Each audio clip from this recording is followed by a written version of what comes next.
Hello everyone and welcome to the final round of the first day of the World Blitz Championship. It's Magnus Carlsen versus Vladislav Artemiev, and Magnus Carlsen is leading the pack once again ahead of everyone. He's in the sole lead, and Vladislav Artemiev will try and do something about that. Now, in 2014, Magnus Carlsen was able to win the World Chess Championship in classical time format and also in the Rapid and Blitz. So here he is very close in doing it again.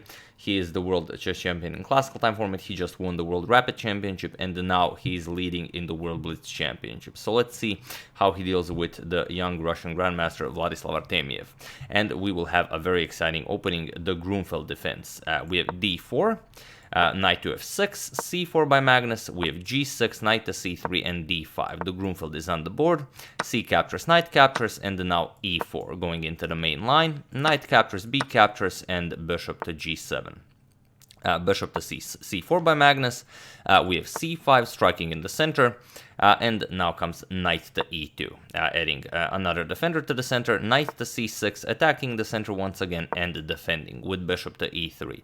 Here Artemiev castles, and the most common moves here are just castling and rook to c1, but Magnus includes the h4 move, which as of late pretty much every game contains it. It's the alpha 0 move, and alpha showed just how powerful it can be.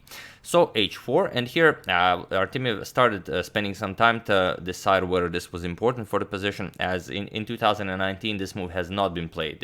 Last time it was played in 2018. And okay, queen to a5.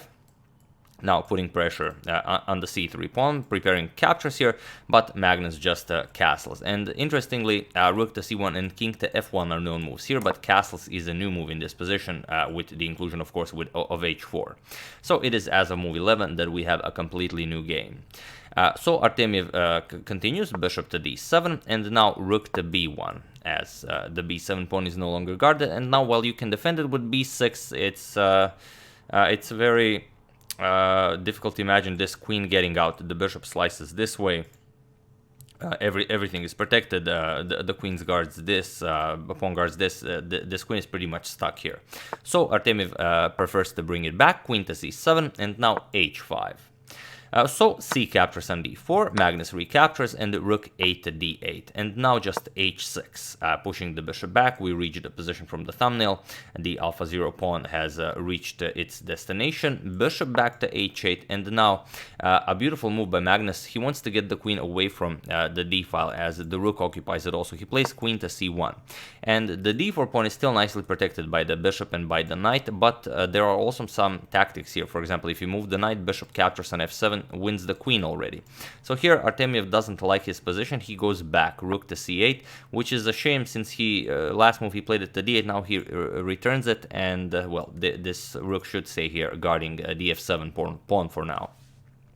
So queen back to d8 by Magnus, to d2, and here he allows knight captures on d4 and opening up an attack towards the bishop, but it's not good. For example, if knight captures, bishop captures, and bishop captures, before recapturing, Magnus will just play rook to c1, and now already you have a simple recapture. Bishop captures on f7, again, is the threat of winning the queen, so not possible. Instead, knight to a5 by Artemiev, and now bishop back to d3. We have b6, now the b7 pawn will no longer be a target, and rook b to c1 now. Pushing the queen back, queen to b7, and now bishop to g5. And again, Artemiev started wasting some time, which is, you know, the worst thing you can do in a 3-minute game. The e7 pawn is under attack, and he doesn't want to play e6. It creates even more dark square weaknesses, and it locks down his bishop on d7 pretty much. So he goes rook f to e8. But now Magnus just wins the c file, because after captures you cannot recapture with the rook because you lose the e7 pawn. So queen captures and rook to c1. Now this is how Magnus wins the c file. Queen to b7, and now the very important d5. And if you remember, we've covered a few games where Magnus played against Maxime Vachier-Lagrave, where MVL went for his Gruenfeld, and he always had at least one knight stuck in the center of the board. If you look at here, all of the squares are covered that the knight can use to get back into the game. So it's just something, you know, when you're a really strong player and you play the Gruenfeld, you will put a knight on the edge of the board, which is, you know, every beginner knows this is something you shouldn't do. But, you know, that's what happens when you're an elite player. You can do stuff like that. So bishop to e5, Artemiev takes this opportunity to activate his bishop, because going f4 would would be too early here. Just bishop to d6, and now you don't have a way to further expand, and your pawns could now become vulnerable. For example, if e5, bishop to a3 attacks the rook, and also just the d5 pawn, you're going to win it. You cannot play something like rook c3, since bishop to b4 attacks the rook, and you will be unable to move it. So after bishop e5, Magnus goes bishop to f4. He wants to eliminate it and then push f4. We have queen to b8, defending by Artemiev. And now Magnus spent some time analyzing the position, but in the end he decided this was best. Bishop captures, queen captures, and now f4. We have queen to h5. It's probably best to keep an eye on the d5 pawn and keep the queen somewhere close, but instead he goes queen to h5. He wants to activate the bishop with bishop to g4. Magnus goes rook to c7, a useful move because once again it takes away the only square the knight could use to get back into the game, while also attacking the bishop on d7. So bishop to g4 with a double attack, but now instead of moving the knight, Magnus just creates a threat of his own. Bishop b5, the rook is unguarded. So rook back to f8, and now Magnus just plays rook captures on e7, which is an important pawn to grab since it now creates a passed d pawn, which is very close to queening. So queen captures on h6, finally the alpha 0 pawn is eliminated, and now Magnus starts pushing his passed pawn with d6, queen back to h4, and now knight to d4. We have rook to d8, preparing to capture the pawn, but now just e5. So as the knight is no longer a target here, you can pretty much do whatever you want. The pawns are now nicely placed, and it's hard for black to find a move. Queen to g3 is played, hoping for some tricks here, but Magnus, well, there are a lot of ways you can play this position, like bishop to e8. It's a really beautiful move. It just goes for the f7 pawn. Black is helpless to deal with it. Magnus just says, okay, I'm up in material. Queen f2, let's trade queens, and my pawns will win the game. Of course, Artemiev declines. Queen to c3, and now Magnus just pushes f5, which is well, he did have to calculate if queen c1 check followed by queen to h6 was possible, but you will not have to block with your king. I mean, you will not have to move your king if queen c1 check. You're just going to block with bishop to f1, and there's nothing here. If g captures e6 now, we'll win the game.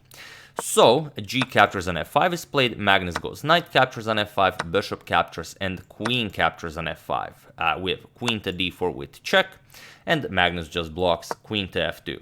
We have queen to d5 attacking the bishop on b5, and here, well, feel free to pause the video and try to find the quickest way to victory while I give you a couple of seconds. So for those of you who were able to do it, congratulations on finding the only move that really gives you a big advantage, like a huge one.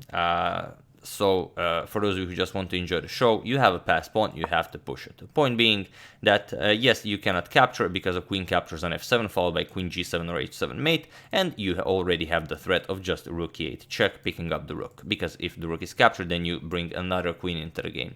So here Artemiev played queen d1 check, Magnus just retreated with the bishop to f1, and it was in this position that Vladislav Artemiev, also known as Chuck Norris, resigned the game, as there is nothing more to be done here.